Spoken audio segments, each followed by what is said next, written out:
சீர் உங்களை உங்களை ஆராய்ந்து பாருங்க.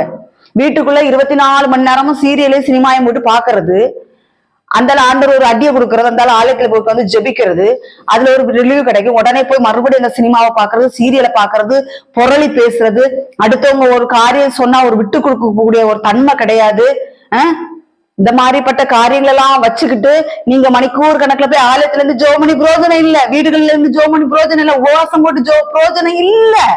முதலாவது வேதத்தை கேளு. வேதத்தை கேளாதபடி தன் செவியை விளக்கருடைய ஜெபம் அருவருப்பா இருக்கிறது.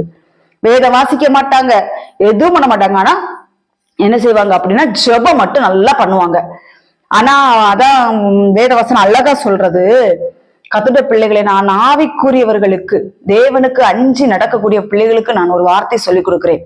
தயவு செஞ்சு சொல்லுகிறேன், எந்த ஒரு பரியாசக்காரர்கள் உட்காருகிறார்களோ அந்த இடத்துல போய் உட்காராதீங்க. நீங்களும் பரியாசம் பண்ணுவீங்க.